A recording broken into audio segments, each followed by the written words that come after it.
long live Wakil Masare long live Wakil Masare long live Kusuko Samusti Jindabad Kusuko Samusti Jindabad जोङो first time आङो माबा BP बहाय 17 बोसोर थाबोदों 17 बोसोराव जेबो जायैलाय आङो बिनि उनावहाय नेक्स्ट नैबे 2020 आवहाय आङो बिजेपियावहाय दोलो माबा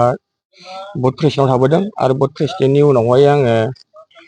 मोननै फुटबुलि लादों आरो ओमफ्राय मोनसेया जाहैबाय जोंनि 82 बुथनि प्रेसिडेन्ट आरो मोनसेया जाहैबाय नर्थ नारेंखल 82 60 62 नि आङो बुथ माबा इनचार्जमोन आरो सौथि केन्द्र इनचार्ज दा आङो सौथि केन्द्र इनचार्जखौहाय बा रिजेन्ट होनानै दा सासेनो एंग्लायना होबाय आङो दा बेनो आरो मा थांखिजोंहाय नोंथांमोना इउपिपिएलआवहाय जौगानो दा आंनि थांखिया जाहैबाय आंनावहाय मोनसे डाटा कालेक्सन जायो डाटा कालेक्सन हिसाबै थारमाने बेवहाय नोङो बिपिएफबो देरहाया आरो बिजेपिबो देरहाया दा नोङो डाटा कालेक्सन हिसाबै नोङो फार्स्ट लिस्ट हिसाबै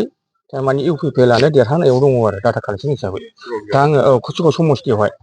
दा कुसुगाव समस्तियावहाय डाटा कालेक्सन हिसाबै आङो इउपिपिएलखौनो देरहानाय नुदों आरो आंनावहाय मोनसे फेस्टा प्रमुख दङ नैबेनो जाहैबाय फेस्टा प्रमुख होनो बेहाय थारमाने डाटा कालेक्सन जायो आरो बे बेसेबांखिनि मानसि दङ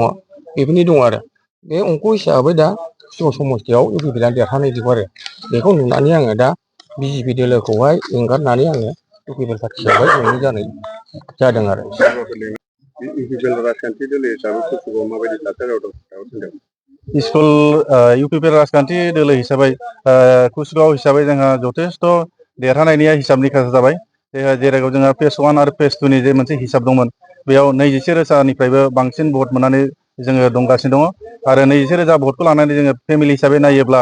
7,890टा न'खरा जोंनाव जथेस्थ' जों दा हिसाबाव काउन्ट जागासिनो दं आरो लोब लोबैनो जोंनाव दिनैहाय सानफ्रामबो जयनिखि जयनि हाबाफारि जागासिनो दङ बेखौ आरो सोरबा गामि सिङावनो खना खनायाव प्राइमारिबा लाखुमायो बेखौ आं ब्लकनि दैदेनगिरि हिसाबै आं मिथिजोबा बेफोरखौ आंनाव काउन्टआव फैयाखै बेखिनि थाखाय आङो फोरमायथिना होबाय आरो आदसा बिपिएफनिफ्राय बिथां एमएलए रबिराम ब्रह्मआ बेवहाय बिजाथि महरै गेलेगोन नोंथांमोनखौ माबाफोर एफेक्ट गेलेगोन